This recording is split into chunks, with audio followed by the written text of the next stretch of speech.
اگر آپ کی توجہ ہے تو میں ایک شادی بیان کر دوں، اگر آپ کی توجہ ہے تو میں ایک شادی بیان کر دوں، کائنات کی خوبصورت ترین شادی، کائنات کی حسین ترین شادی، کائنات کی عزیز ترین شادی، واللہ سب سے زیادہ مالدار باپ کے بیٹے کی شادی، سب سے زیادہ مالدار باپ کی بیٹی کی شادی، اللہ اکبر اور اللہ اللہ۔ کسی کا باپ مسجد کا متولی ہے، کسی کا باپ مدرسے کا متولی ہے، ایسے باپ کے بیٹے کی شادی جس کا باپ مسجد مدرسے کا متولی نہیں بلکہ کعبے کا متولی ہے۔ سبحان اللہ، سبحان اللہ، بہت خوب یا رسول اللہ۔ دولہے کا باپ کعبے کا متولی، دلہن کا باپ سب سے مالدار ترین باپ۔ کون سی شادی تھی؟ وہ شادی تھی علی و فاطمہ کی شادی۔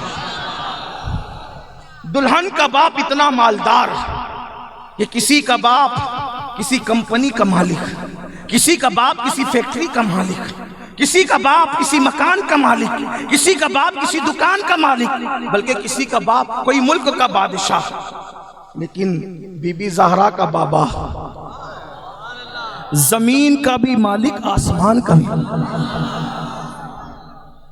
بلکہ جنت کا بھی مالک۔ حد تو یہ ہے اللہ جن جن چیزوں کا خالق ہے، اہل فتویٰ سے توجہ چاہتا ہوں، اللہ جن جن چیزوں کا خالق ہے ان چیزوں کے میرے نبی فاطمہ کے بابا مالک ہے۔ خالق کل نے آپ کو مالک کل بنا دیا، دونوں جہاں ہیں آپ کے، کب کب اختیار۔ سبحان اللہ، نعرہ تکبیر، نعرہ رسالت، سبحان اللہ۔ آؤ بالو ترا بالو، آج اس شادی کا ذکر کرتے ہیں، آؤ اس شادی کا ذکر کرتے ہیں جس شادی میں باراتی اتنے بڑے تھے، اب کسی شادی میں اتنے بڑے بڑے باراتی آ نہیں سکتے۔ اس شادی کا قاضی اتنا بڑا تھا کہ اتنا بڑا قاضی اب کسی شادی میں آ نہیں سکتا۔ لیکن آپ کو دل کے کانوں سے سننا ہوگا۔ مجھے پتا ہے کہ آپ بہت سن چکے ہیں مجھ سے پہلے اور بہت اچھی باتیں سن چکے ہیں، اور سن کے آدمی دیر تک سنتا ہے تو تھک جاتا ہے، لیکن اب میں ان کا ذکر کر رہا ہوں جن کا ذکر سن کر کے مردے بھی بولنے لگتے ہیں، ان کا ذکر کرنے لگا ہوں جن کا ذکر سن کر کے اللہ اکبر قسمتیں بدل جاتی ہے۔ اس لیے اب آؤ اس شادی کا ذکر کروں۔ بابا اتنا بڑا ہے، دلہن کا بابا اتنا بڑا ہے۔ اچھا، دلہن بھی کوئی چھوٹی موٹی نہیں ہے، دلہن بھی بڑی عظیم ہے۔ اسی دلہن کو دنیا سیدہ، طیبہ، طاہرہ، عابدہ، زاہدہ، راکعہ، ساجدہ، نقیہ، تقیہ، زکیہ، رقیہ، عالمہ، غیر معلمہ، ام ابیہا، سیدہ فاطمہ الزہرا کے نام سے۔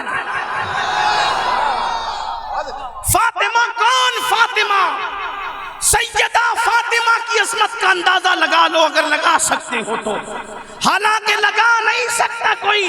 قیاس آرائیاں ایسے کر رہے ہیں جیسے لوگ سمندر کے کنارے سیپیاں چنتے ہیں، سیپیاں چننے والے چن رہے ہیں، انہیں پتا کیا ہے کہ سمندر کی گہرائی کا اندازہ کون کرے۔ جیسے سمندر کی گہرائی کا اندازہ نہیں کیا جا سکتا، ویسے عصمت فاطمہ کی عظمت کا اندازہ نہیں کیا جا سکتا۔ ایک پلو میں سما جائیں گے سب ماہو نجوم، چادر فاطمہ زہرا کو سمجھتا کیا؟ واہ، سبحان اللہ، سبحان اللہ، نعرہ تکبیر، نعرہ رسالت، سبحان اللہ، علماء اہل سنت والجماعت، سبحان اللہ۔ ایک پلو میں، پلو کہتے ہیں چادر کے کنارے کو، پلو کہتے ہیں ایک پلو میں سما جائیں گے سب ماہو نجوم، نجوم کہتے ہیں تاروں کو، ماہ کہتے ہیں ہائے ہائے ہائے، چاند کو ماہ کہتے ہیں، ایک پلو میں سما جائیں گے سب ماہ و نجوم، سب ماہ و نجوم، ایک پلو میں سما جائیں گے سب ماہ و نجوم۔ چادر فاطمہ زہرا کو سمجھتا کیا ہے؟ جس کی چادر سمجھ میں نہ آئے چادر والی ذات کیا سمجھ میں آئے؟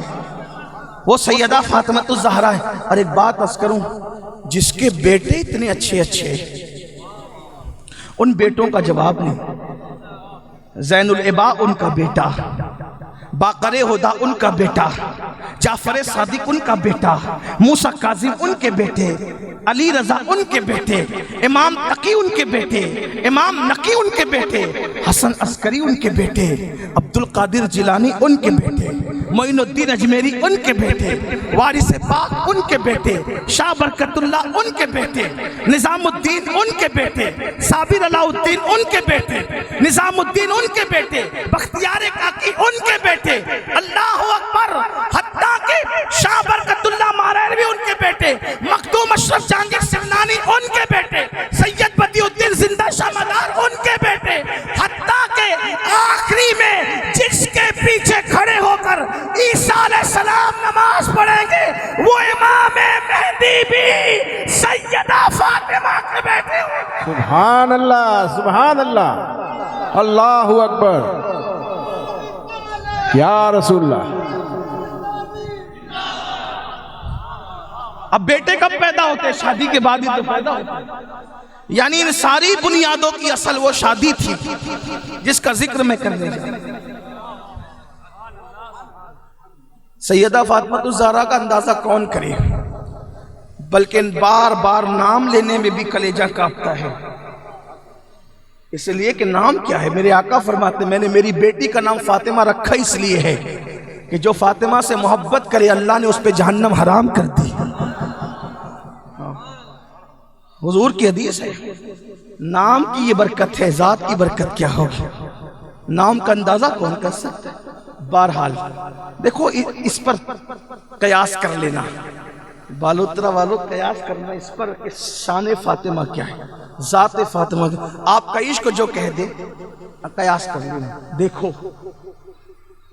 حضور علیہ السلام کی حدیث ہے، الجنت تحت اقدام امہاتکم، جنت تمہاری ماؤں کے قدموں کے نیچے۔ صحیح سنا حدیث، بار بار سنتے ہیں، سنیوں کے بچے بچے کو پتہ ہے کہ نہیں یاد؟ جنت کہاں ہے؟ ماں کے قدموں کے نیچے۔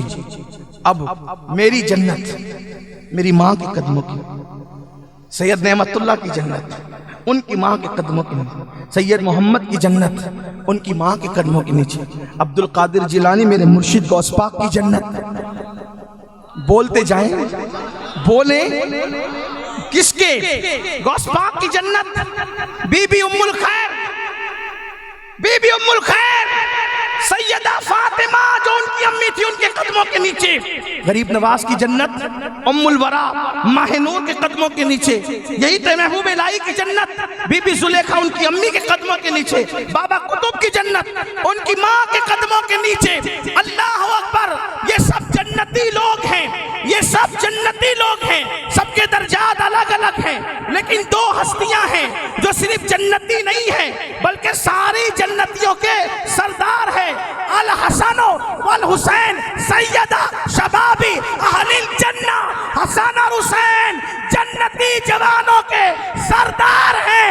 اللہ اکبر، تو یہ جو سردار ہے ان کی جنت کہاں ہے؟ جو جنتی جوانوں کے سردار ہیں، جنتی جوانوں کے سردار ہیں، ان سرداروں کی جنت جس عورت کے قدموں کے نیچے ہے اسی کو فاطمہ الزہرا کہا جاتا ہے۔ سبحان اللہ، نعرہ تکبیر، نعرہ رسالت، سبحان اللہ، سبحان اللہ۔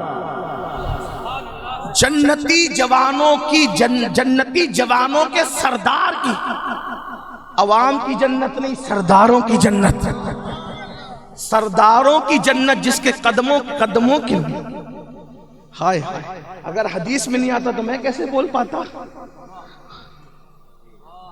سرداران جنت ان کی جنت جس کے پیروں کے نیچے. سرداران جنت. واللہ اس کی تشریح کی یہ محفل متحمل ہوتی تو ضرور کہہ دیتا، لیکن کہہ نہیں سکتا. سرداران جنت کی جنت جس کے قدموں کے نیچے، جس کے تلووں کے نیچے حسین کی جنت ہو. آپ اس کا اندازہ ہی نہیں کر سکتے. جس کے تلووں کے نیچے حسین کی جنت ہو، جس کے تلووں کے نیچے حسن کی جنت ہو. یہ حسن کون ہے؟ دو ہستیاں جن کے بارے میں اہل سنت کہتے ہیں ہمارے دین کی حقانیت کے یہ دونوں شاہد ہیں. معین الدین اجمیری، محی الدین جیلانی، یہ دو اولیاء ہمارے دین کی حقانیت کے شاہد ہیں. اگر ہمارے پاس کوئی دلیل ہمیں نظر نہیں آتی علم نہ ہونے کی وجہ سے، تو ہمارا دل اس پہ مطمئن ہو جاتا ہے کہ جس مذہب و مسلک میں عبد القادر جیلانی اور معین الدین اجمیری ہو، وہ مسلک نہ کبھی غلط ہو سکتا ہے نہ وہ مذہب غلط ہو سکتا ہے. ٹھیک، اس سے بڑی دلیل کہ ہماری حقانیت کی، ہمارے دین کی حقانیت کے یہ دونوں شاہد ہیں، معین الدین اجمیری، محی الدین جیلانی. حسن کون ہے؟ معین الدین بھی حسن ہونے پہ ناز کرتے ہیں، کہتے ہیں میں معین الدین حسن ہوں، معین الدین حسن ہوں. اور شیخ عبد القادر جیلانی حسنی ہونے پہ ناز کرتے، کہتے ہیں انا الحسنی والمخدا مقام، میں حسن کا بیٹا. اور ایک بات بتاؤ، ہم جن کو بزرگ سمجھتے ہیں انہی کے نام پہ اپنی اولاد کا نام رکھتے ہیں. غریب نواز کے والد نے، ان کا نام بھی غیاث الدین حسن تھا اور ان کا نام بھی معین الدین حسن. معین الدین تو لقب ہے لیکن ان کا نام بھی حسن. تو یہ حسن ہے امام حسن، جن کی جنت حسن و حسین، جس خاتون کے تلوے کے نیچے ہو، قدموں کے، جس کے قدم کا یہ عالم ہے، جس کے قدم کا یہ عالم ہے، اس کے قد کا عالم کیا ہو.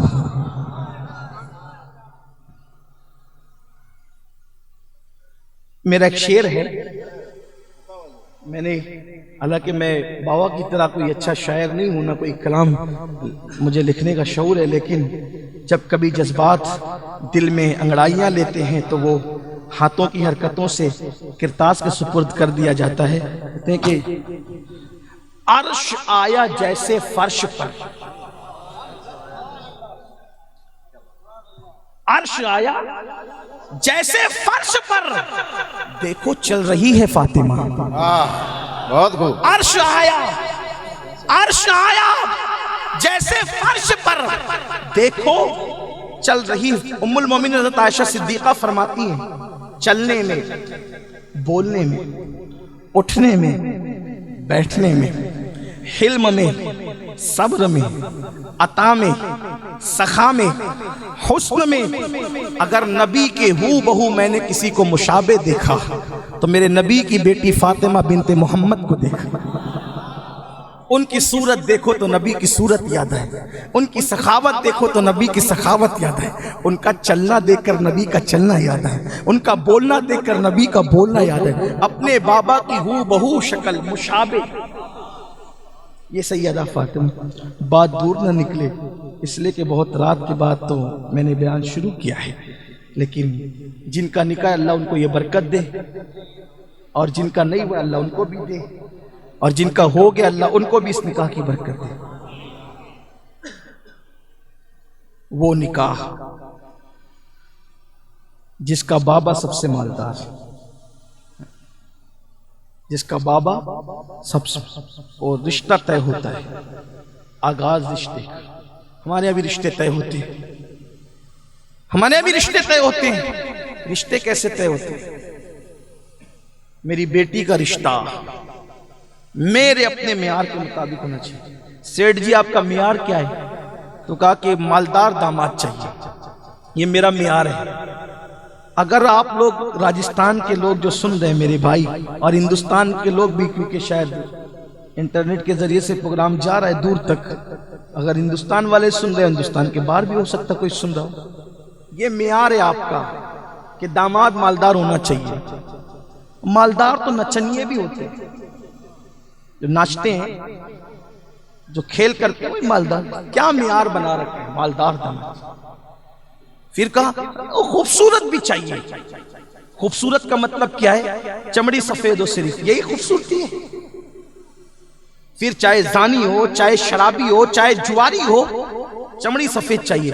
سفید چمڑی نے دینا کیا ہے؟ سفید چمڑیاں تو امریکہ کے انگریزوں کی بھی ہے, برطانوی لوگوں کی بھی ہے. حسن کیا ہے؟ سفید چمڑی کا نام حسن نہیں ہے. اللہ کا خوف جس کے دل میں ہے, اللہ کی خشیت کا نام حسن ہے. عشق مصطفیٰ کا نام حسن ہے. کردار کی بلندی کا نام حسن ہے. کردار کی پاکیزگی کا نام حسن ہے. اور اس کے ساتھ اگر رنگ بھی سفید ہو تو اچھی بات ہے, لیکن رنگ مت دیکھو, رنگ مت دیکھو, حقائق دیکھو, کردار دیکھو, کیریکٹر دیکھو. لوگ کہتے ہیں نہیں برادری بھی میری چاہیے, میرا معیار یہ ہے. میں نے کہا بالکل برادری تیری ہو, لیکن برادری کا مطلب کیا؟ پٹھان برادری, برادری کا مطلب یہ سید برادری, شیخ برادری, مرزا برادری, شیفا برادری, رنگریز برادری, یہ برادری, وہ برادری, منصوری برادری, سب برادریاں دیکھ رہے ہو نا. اپنی برادری کیا ہے؟ اپنی برادری کیا ہے؟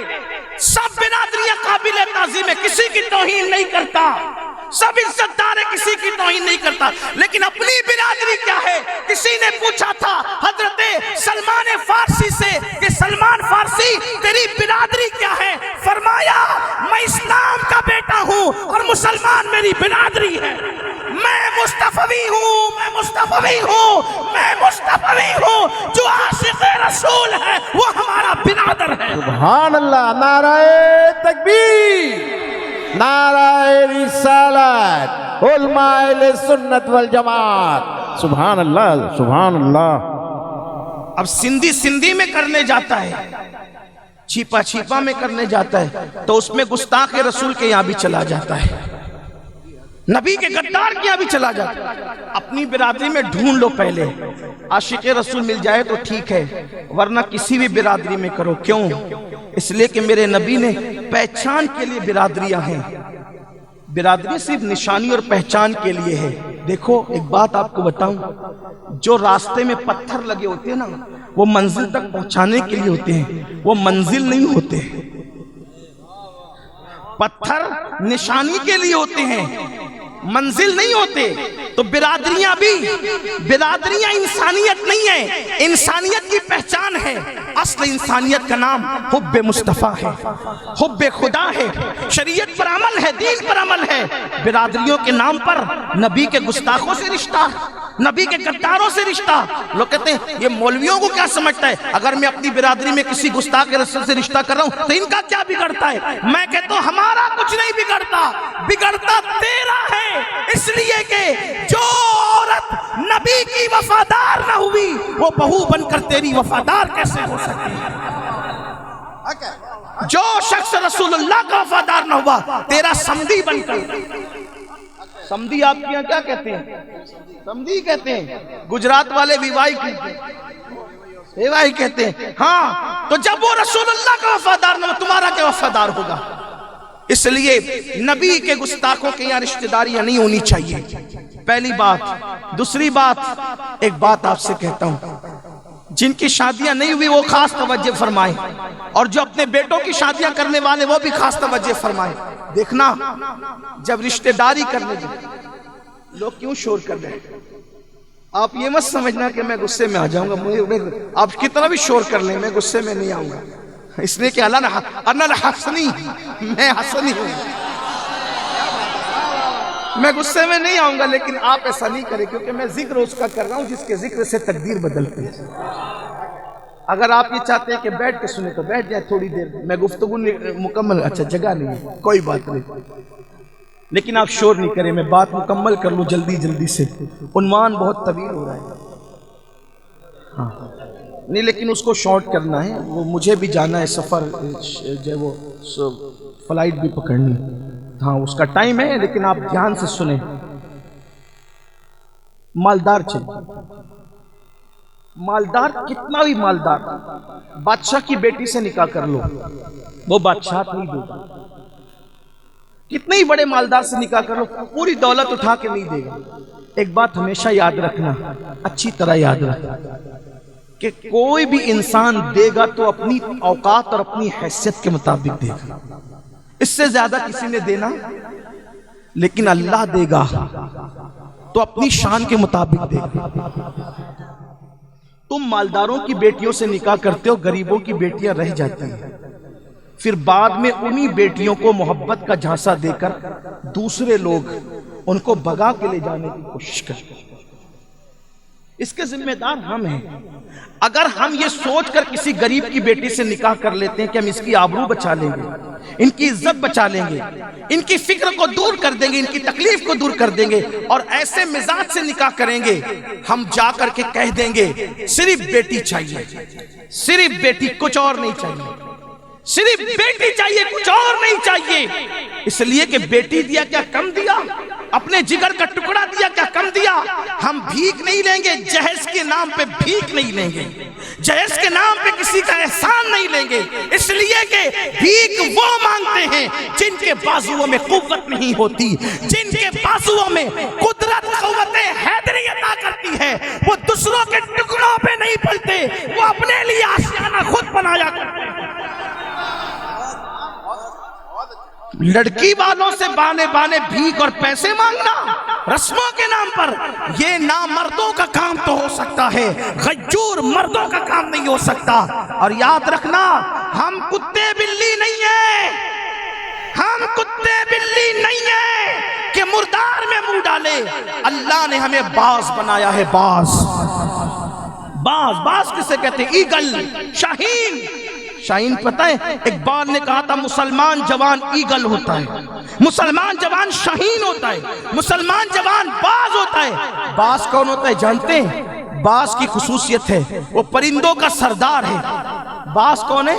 پرندوں کا سردار ہے۔ اس کی خصوصیت یہ ہے سب سے اوپر اڑتا ہے، اس سے اوپر کوئی نہیں اڑ سکتا، وہ اوپر سب سے اڑتا ہے، لیکن خاص بات یہ سب سے اوپر اڑتا ہے، لیکن اس کی نظر اتنی تیز ہوتی ہے کہ اگر اس کا شکار دریا میں چل رہا ہے تو وہ دریا کے اندر بھی دیکھتا ہے، اتنی اونچی پرواز کے باوجود دریا میں بھی دیکھتا ہے۔ دوسری بات، وہ شکار کر کے خود کھاتا ہے، توجہ آپ کی، وہ شکار کر کے خود کھاتا ہے، کسی کا کیا ہوا شکار وہ کبھی نہیں کھاتا۔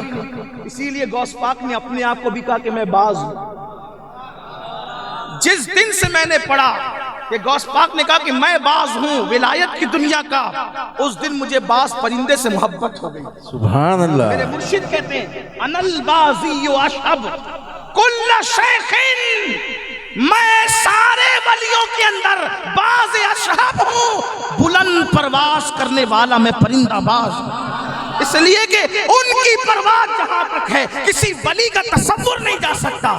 کہاں تک ہے ان کی پرواز؟ تو ان کو کیا کہتے ہیں؟ قندیل نورانی، شہباز لامکانی۔ لوگ مکان میں پرواز کرتے ہیں، میرے مرشد کو شہباز لامکانی، لامکان پہ پرواز کرنے والا کہتے ہیں۔ سبحان اللہ، سبحان اللہ، سبحان اللہ۔ باز باز کی خصوصیت، وہ کسی کا شکار کیا ہوا نہیں کھاتا، مردار بھی نہیں کھاتا، پڑا ہوا مردار بھی نہیں کھاتا، شکار کیا بھی نہیں کھاتا، لیکن اس کی عمر کتنی ہوتی ہے؟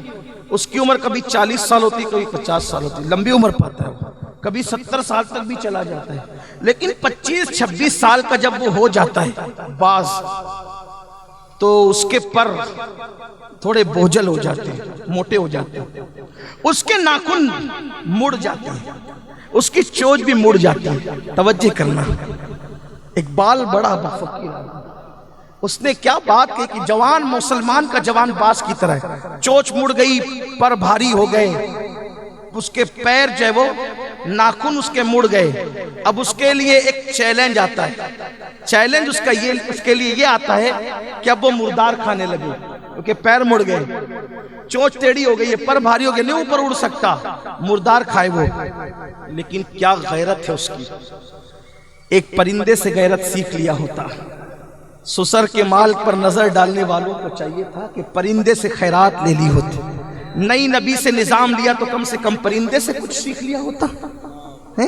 جہیز کے نام پہ یہ مانگ رہے ہیں، وہ مانگ رہے ہیں، اور بیٹیوں کو غیروں کے ساتھ بھاگنے پہ مجبور کر رہے ہیں۔ غیرت آنی چاہیے، اور مسلمانوں کی شادیاں بے جہیز ہونی چاہیے، بے غرض ہونی چاہیے، اس لیے کہ محبت بے غرض ہوتی ہے، محبت میں خود غرضی نہیں ہوتی۔ جہیز کا نظام ختم کرو، جہیز کا نظام ختم کرو۔ اگر وقت رہے گا تو میں پڑھوں گا۔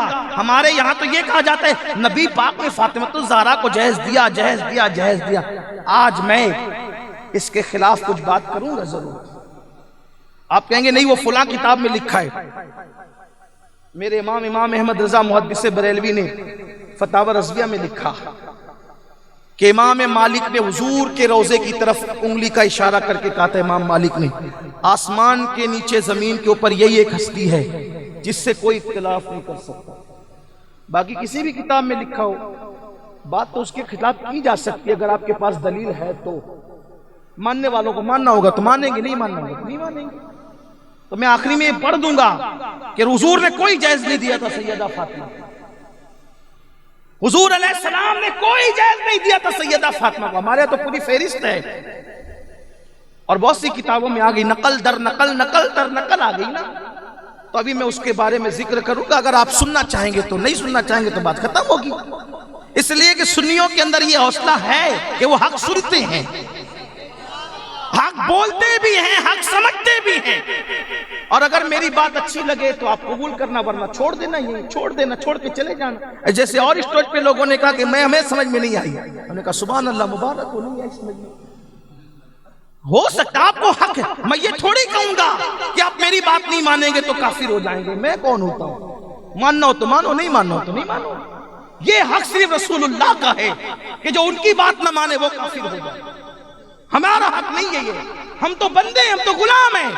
غلاموں کی بات مانو یا مت مانو، لیکن تھوڑا سا عقل کے ترازو پر رکھ کر دیکھنا کہ حضور نے سیدہ کو کوئی جہیز نہیں دیا۔ لیکن بات ابھی آئے گی تو اس کے لیے چیلنج ہوتا ہے، یا تو وہ مردار کھائے، یا تو وہ دوسروں کے ٹکڑوں پہ پلے، یا تو وہ مر جائے۔ تو وہ کیا کرتا ہے پتہ ہے؟ وہ مردار کھانے کی بجائے، دوسروں کا شکار کھانے کی بجائے، وہ دوسروں کے ٹکڑوں پہ پلنے کی بجائے، وہ ہمت کر کے بہت اونچی چوٹی پر پہاڑ کی جاتا ہے اور اپنے آپ کو جا کر کے وہاں بٹھا دیتا ہے، اور پھر وہ اپنے پروں کو نوچتا ہے، نوچ نوچ کر سارے پر اکھاڑ کر پھینک دیتا ہے، پتھروں پر اپنے پیر کے ناخنوں کو مارتا ہے، ناخنوں کو توڑ دیتا ہے، پھر آخری میں اپنی چونچ بھی پتھروں پہ مار دیتا ہے، اور اس کے بعد وہ چونچ بھی توڑ دیتا ہے، پر بھی توڑ دیا، جو پر بھاری ہو گئے اس کو بھی توڑ دیا، جو ناخن مڑ گئے اس کو بھی توڑ دیا، جو چونچ مڑ گئے اس کو بھی توڑ دیا، اور اس کو توڑنے کے بعد اب وہ چاہتا ہے کہ بے غیرتی کی روزی لینے کی بجائے وہ غیرت کے ساتھ مر جائے۔ اسی لیے اقبال نے کہا تھا، اے طاہر لاہوتی، اس رزق سے موت اچھی جس رزق سے آتی ہو پرواز میں کوتاہی۔ وہ کہتا ہے میں مر جاؤں گا لیکن کسی کا مردار نہیں کھاؤں گا، کسی کا شکار نہیں کھاؤں گا۔ چونچ توڑ دی، پر توڑ دیے، ناخن توڑ دیے، لیکن قدرت تو رضا کی مطلق ہے۔ ان حالات میں بھی اللہ اس کو کیسے پالتا ہے کہ اس کے پاس پرندے خود آ گرتے ہیں اور وہ کھاتا ہے چند دن تک، پھر 15 سے 20 دن میں اس کی نئی چونچ آ جاتی ہے، پھر اس کے نئے پر آ جاتے ہیں، پھر اس کے نئے ناخن آ جاتے ہیں، اور پھر وہ نئے سرے سے نیا جوان ہو کر کے پھر پرواز کرتا ہے۔ قدرت بتاتی ہے اوروں کے مقدر میں پڑو گے تو لوگوں کا جھوٹا کھاؤ گے، اور اگر خود غیرت اختیار کرو گے تو ہم نئی دنیا بھی عطا کریں گے، نیا زمانہ بھی عطا کریں گے، نئی پرواز بھی عطا کریں گے، نئی سوچ بھی عطا کریں گے، نیا ماحول بھی عطا کریں گے، نیا نشیمن بھی عطا کریں گے۔ یہ ایک پرندے کی غیرت ہے۔ آپ بھی کچھ غیرت نہیں ہے۔ کچھ ایسی شادیاں ہو میں نے کچھ نہیں لینا، آپ ماں باپ ہے نا کہ آپ پہ زور کریں گے، ارے سب لیتے بیٹا تو بھی لے، کہا کہ وہ اور ہیں، میں اور ہوں، میں محمد الرسول اللہ کا غلام ہوں۔ اگر کسی غریب کی فکر ہم سے دور ہو گئی جہیز نہ لینے کی وجہ سے، اللہ دے گا تو اپنی شان کے مطابق دے گا۔ چلیں چل رہے ہیں اس طرف، رشتہ طے ہونے کی بات تھی۔ ہمارا معیار، اپنا معیار یہ ہو لڑکا نبی پاک کا سچا غلام ہو، بس ختم ہو گئی۔ جو محبوب کا غلام ہے پھر اس میں ساری خوبی موجود. بلال حبشی کی خصوصیت کیا تھی؟ ایک ہی خصوصیت, وہ میرے نبی کے وفادار غلام تھے. تو فاروق اعظم جیسی ہستی بھی ان کو یا سیدنا بلال کہہ کر کے پکارتی تھی. میرے آقا کے گھر سیدہ فاطمہ اب تھی, 3 بیٹیوں کی تو شادیاں ہو گئی تھی, اب سیدہ فاطمہ تھی. ابھی ان کی عمر 14 یا 15 سال تھی.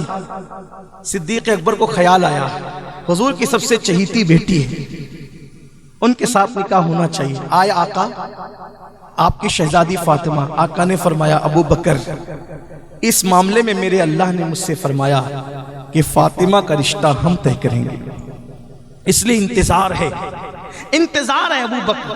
فاروق اعظم آئے, پھر وہی بات کہی گئی, انتظار ہے اللہ کے حکم کا. اب دونوں یاروں نے مل کے سوچا, ہمیں بھی منع کیا, عمر کو بھی منع کیا, کون ہو سکتا ہے وہ جس کو نبی اپنا داماد فاطمہ کے حوالے سے بنانا چاہتے ہیں. تو دونوں نے مشورہ کیا, یہ کام اور یہ نصیبہ اگر کسی کا بلند ہے تو اسی کو علی کہتے ہیں. دونوں مولا علی کو ڈھونڈنے لگے اور تلاش کرتے ہوئے گئے تو کیا دیکھا کہ مولا علی اونٹوں کو چرا رہے تھے, چارہ دے رہے تھے.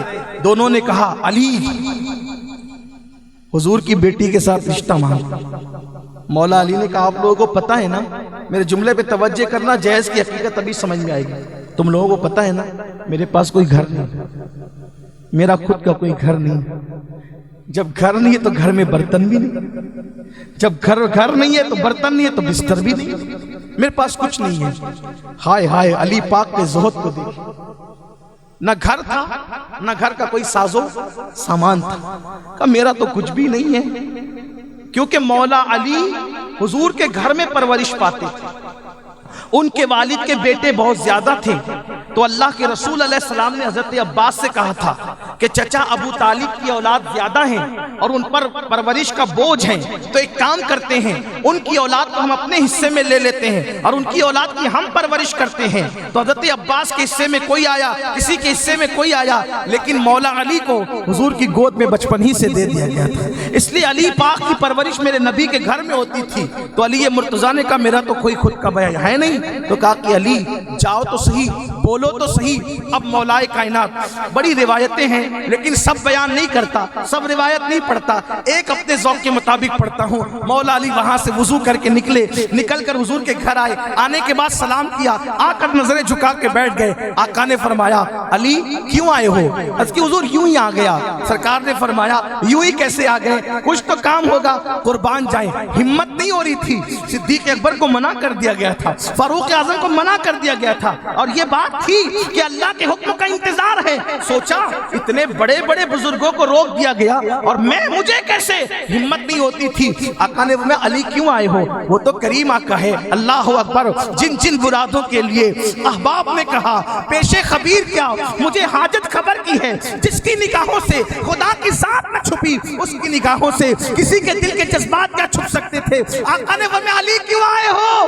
اس کی آقا آیا تو ہوں مراد لے کر, لیکن ہمت نہیں ہوتی جو کہہ سکانا لب سے, ملی وہ مراد بھی میرے سکوت پر بھی شہاں کی نظر گئی.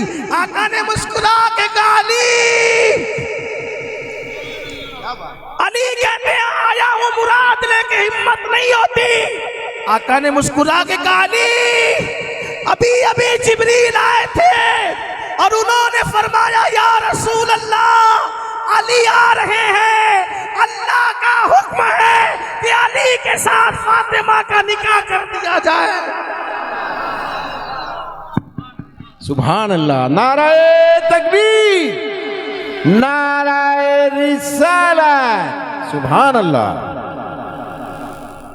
اس کے بعد حضور اٹھے اور اٹھ کر سیدہ فاطمہ نے کہا فاطمہ میں نے اپنے خاندان کے سب سے بہترین انسان کو, توجہ کریں, حضور کا خاندان بے مثال خاندان. آقا کہتے ہیں اپنے خاندان کے سب سے بہترین انسان کو تیرے ساتھ نکاح کے لیے چن لیا ہے. بیٹی تیری مرضی کیا ہے؟ وہ تو حیا کا مجسم, بابا کے سامنے ہاں یا نہ کرے, آنکھوں میں آنسو آئے, ہلکی سی لبوں پہ تبسم آئی اور اشاروں میں اجازت ہوگی۔ یہاں ایک بات اور پتہ چلی، لڑکوں سے ہم 50 بار پوچھتے ہیں کہ تجھے لڑکی پسند ہے کہ نہیں ہے، میرے نبی نے بتایا بیٹی سے بھی پوچھ لیا کرو، اور بیٹی کو حق ہے وہ ہاں بھی کہہ سکتی اور نہ بھی کہہ سکتی۔ لوگ تو آستین چڑھاتے ہیں، تو اتنی بڑی ہو گئی ہمارے آگے جائے گی تو؟ رہنا اس نے ہے نا، رہنا اس نے۔ بیٹیوں کو حق دیا اسلام نے، وہ کسی بھی لڑکے کے متعلق اگر رشتہ آئے تو اپنے ماں باپ سے کہہ سکتی ہے کہ میں اس کے ساتھ کروں گی یا نہیں کروں گی، رہنا اس کو ہے، اس کی پسند کا لحاظ ہوگا۔ ہاں یہ ضرور ہے کہ لڑکی خود ڈھونڈنے نہیں نکلے گی، ڈھونڈیں گے ماں باپ، لیکن آخری فیصلہ بیٹی کرے گی۔ جس کے ساتھ اللہ نے نکاح کرنے کا حکم دیا، جس کے ساتھ اللہ نے نکاح کرنے کا حکم دیا، پھر بھی حضور نے پوچھ کر کے بتایا کہ بیٹی سے پوچھ لینا، یہ محمد رسول اللہ کی سنت ہے۔ پھر جبریل نے کہا یا رسول اللہ، اللہ نے علی و فاطمہ کا نکاح آسمانوں پہ کر دیا ہے۔ ہائے ہائے کیا نکاح ہے، آسمانوں پر اللہ نے علی و فاطمہ کا نکاح کر دیا ہے، آپ بھی زمین پہ کر دیں۔ آسمانوں پہ اللہ نے کیا ہے، آسمانوں پہ نکاح کرنے والا اللہ اور زمین پہ نکاح کرنے والے رسول اللہ۔ تو میرے آقا نے پوچھا اے جبریل، اللہ نے نکاح فرمایا، خطبہ کس نے پڑھا؟ کہا حضور خطبے کے لیے آدم علیہ السلام تشریف لائے تھے، خطبے کے لیے آدم آئے تھے۔ اللہ اکبر۔ پھر میرے آقا نے فرمایا علی جاؤ نکاح کی تیاری کرو۔ میں وہ کہنے چلا تھا نکاح کیسا تھا، اتنے مالدار باپ کی بیٹی کا نکاح۔ حضور کہتے ہیں علی جاؤ نکاح کی تیاری کرو۔ حضور میرے پاس کچھ نہیں ہے، میرے پاس کچھ۔ فرمایا تیری زرہ ہے نا، وہ ایک زرہ اس کو بیچ دو، نکاح کی تیاری کرو، کپڑے خریدو، خوشبو خریدو اور کچھ خرمے خریدو اور پھر آ جاؤ۔ ہائے ہائے قربان، مولا علی اپنی زرہ بیچنے گئے۔ بتایا جا رہا ہے شادی کا خرچہ دولہے والوں پر ہے، دلہن والوں پر نہیں۔ حضور نے کہا زرہ بیچو۔ حضور کے یہاں سے یتیموں کو، غریبوں کو، سب کو دیا جاتا تھا۔ اس وقت حضور علیہ السلام اٹھا کے نہیں دے سکتے تھے، لو اتنے پیسے لے جاؤ اور شادی کی تیاری کرو۔ تو ہر بندہ کہتا کہ دیکھو اب حضور نے اپنے داماد کو دیا نا تو میرا سسر کیوں نہیں دے گا؟ لیکن اس دن گویا حضور قانون دے رہے ہیں جاؤ زرہ بیچو، نہیں ہے نا پیسے، زرہ بیچو۔ لیکن انتظام کیسے ہو رہا ہے؟ مولا علی چلے، زرہ کون خریدے گا؟ حضرت عثمان غنی کے دروازے پہ، ان کے دروازے پہ دستک دی، اندر سے حضرت عثمان غنی ہے، بھائی علی کیا بات ہے؟ بھائی میرے نکاح کے لیے حضور راضی ہو گئے اور اب ان کی بیٹی کے ساتھ رشتہ طے ہوا ہے، میرے نکاح ہے تو تیاری کرنی تھی، تو میں نے سوچا زرہ بیچ دوں، تو یہ زرہ تم خرید دو۔ تو پوچھا کتنے میں بیچو گے؟ کہا تم قیمت لگاؤ۔ کہا نہیں آپ بولیں کتنے میں بیچنا چاہتے ہو؟ مولا علی نے کہا 400 درہم دے دیں، اس میں کام ہو جائے۔ 400 درہم دے دے، اس میں کام ہو جائے گا۔ حضرت عثمان غنی نے جس عثمان غنی کو رافضی گالیاں دیتے ہیں کہ وہ علی کا دشمن تھا، پہلی بات تو علی پاک پورے مدینے میں کہیں بھی جا سکتے تھے، گئے عثمان غنی کے گھر اور بتایا کہ عثمان میرا دشمن نہیں ہے۔ ان کے دروازے پہ جا کر کے زرہ بیچنے کہتے 400 میں، اس لیے رافضیوں کے چکر میں مت آیا کرو، ہر بات رو کر کی جانے والی قابل قبول نہیں ہوتی۔ غدار ہے اہل بیت کے، روافض اہل بیت کے غدار ہیں، اہل بیت کا نام لے کے صحابہ سے دشمنی کرتے، ان سے ہوشیار رہو۔ عثمان غنی رضی اللہ تعالیٰ نے کہا ٹھیک 400 درہم میں خرید لی، کالی 400 میں خریدی۔ ایک بات، دوسری بات یہ کہ یہ زرہ رسول اللہ کی جو حضور نے تمہیں دی تھی، ٹھیک ہے یہ بات کہاں یہ حضور نے مجھے دی تھی ایک جنگ کے موقع پہ خوش ہو کے، داماد بناتے وقت نہیں، جنگ میں انعام کے طور پہ دی تھی جب دامادی کا فیصلہ بظاہر نہیں ہوا تھا، یعنی گویا ایک مجاہد کو دی گئی تھی۔ تو یہ تو حضور نے زرہ پہنی ہے نا، اس زرہ کو آپ نے میرے ہاتھوں بیچنے کا فیصلہ کیا، اس پر خوش ہو کر میں 400 درہم اور بڑھا کر پیش کرتا ہوں۔ 400 آپ نے قیمت لگائی، 400 میری طرف سے 800 ہو گئے۔ اور علی شادی کے موقع پہ تحفہ دینا دولہا کو سنت ہے، شادی کے موقع پہ دولہے کو تحفہ دینا سنت ہے، تو یہ زرا بھی بطور تحفہ میں آپ کو پیش کرتا ہوں۔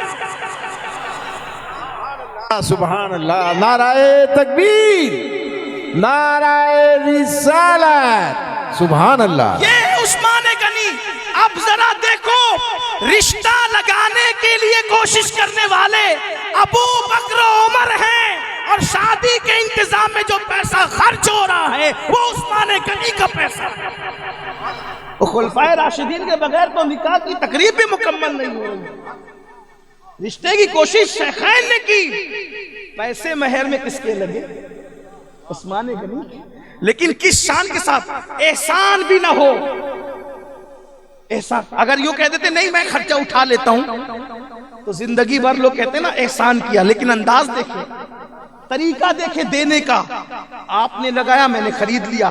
آپ نے زرا کے لیے مجھے منتخب کیا، اس پر 400، پھر نکاح کے موقع پہ تحفہ وہ زرا لے جائیں۔ اب مولائے کائنات آئے، مولائے کائنات تشریف لائے، سبحان اللہ۔ مسجد نبوی میں باراتی کون کون ہے؟ میں نے کہا تھا نا اتنے اچھے باراتی کسی کے نکاح میں نہیں۔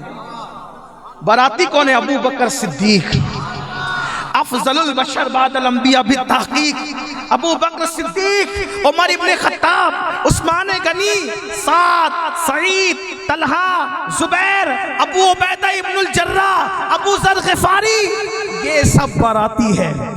بلال حبشی باراتی ہے، اور محفل سجی، حضور نے خطبہ پڑھا، قاضی نکاح قربان حضور ہے، خطبہ پڑھا۔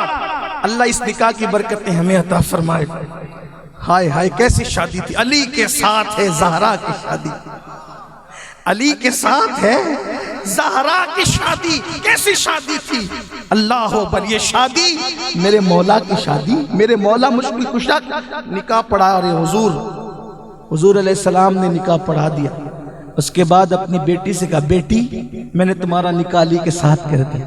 مہر اتنا رکھا، آج کے بھاؤ کے حساب سے، آج کل کے لحاظ سے میں نے اندازہ کیا تھا تو 150 تولہ چاندی، 150 تولہ چاندی مہر مقرر ہوا۔ سیدہ نے کہا، آقا سب کی بیٹیوں کا مہر پیسوں میں اور سونے چاندی میں طے ہوتا ہے، اگر آپ کی بیٹی کا مہر بھی پیسے اور سونے چاندی میں طے ہوگا، فرق کیا ہوگا؟ میرا مہر اس کے علاوہ کچھ اور بھی ہونا چاہیے، میرا مہر اس کے علاوہ کچھ اور بھی ہونا چاہیے۔ حضور نے کہا، بیٹی تم کہو کیا ہونا چاہیے؟ کہا، حضور میرے مہر میں آپ کی امت کی بخشش ہونی چاہیے۔ علامہ عبد الرحمن صفوری نے لکھا ہے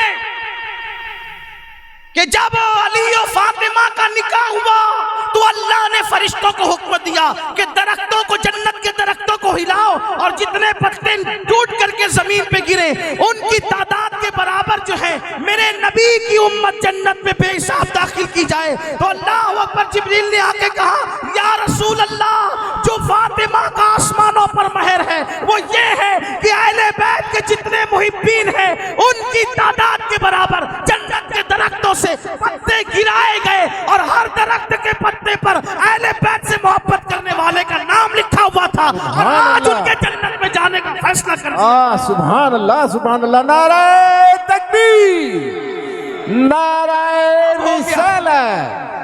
اب بات سمیٹتے ہیں، پوری بات نہیں ہوگی لیکن ادھوری بات ختم ہو جائے گی۔ میں نے جو عنوان لے کے چلا تھا اسی میں مختصر میں، یعنی آدھی بات پہ ختم۔ یہ قصہ لطیف ابھی نہ تمام ہے، جو کچھ بیان ہوا آغاز باب تھا، اس لیے کہ میرے آقاؤں کا ذکر چھڑ گیا تو پھر عنوان اپنی جگہ رہ گیا، لیکن وہ رہ جائے وہیں رہ جائے، لیکن ہم اپنی گفتگو کو اختتام پر پہنچاتے ہیں۔ نکاح ہو گیا، مبارکبادیاں دی جانے لگی، خرمے تقسیم ہونے لگے۔ اب مولا علی کا خود کا مکان بظاہر اس وقت تک نہیں تھا۔ حضور علیہ السلام نے ایک صحابی سے کہا کہ تمہارے کئی مکانات ہیں، ان میں سے ایک مکان کرائے پر کچھ اجرت لے کر علی کو دے دو۔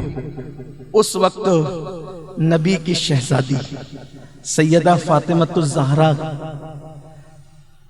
کے لیے اور مولا علی کے لیے ایک صاحب کے مکان کا انتظام، بظاہر کہہ رہا ہوں، باقی سب تو نبی کا ہے اور کس کا کیا ہے، لیکن حضور بتا رہے ہیں کہ انتظام ہو گیا گھر کا۔ اب گھر میں برتن نہیں تھے، گھر میں بستر نہیں تھا، ضرورت کی چیزیں نہیں تھی، تو مغالطہ ہوا کا حضور نے بستر بھی دیا، حضور نے چکی بھی دی، حضور نے برتن بھی دیے، لیکن ایک بات صرف سمجھنے کی اتنی ہے، اگر آپ کو اچھا لگے تو قبول کرنا، نہیں لگے تو نہیں چھوڑ دینا، اختلاف نہیں کرنا، ایک دوسرے فتویٰ نہیں لگانا، اس لیے کہ فتوے کی بات نہیں ہے، یہ ایک چھوٹی سی کوشش ہے، حقیر سی کوشش ہے میری اپنی، کہ ہم اپنی قوم کو تھوڑا سا بتائیں کہ حقائق کیا ہے۔ دیکھیے کسی بھی بات کو کتاب سے دیکھنے کا سب کا اپنا اپنا انداز ہوتا ہے، اگر حدیث پاک میں آ جاتا تو مجھے ماننے میں کوئی حرج نہ تھا، لیکن جب حدیث میں نہیں آیا تو اب میں اس کو یہ انداز سے دیکھ رہا ہوں، آپ بھی دیکھیں، سمجھ میں آئے تو بات قبول کرنا ورنہ چھوڑنا۔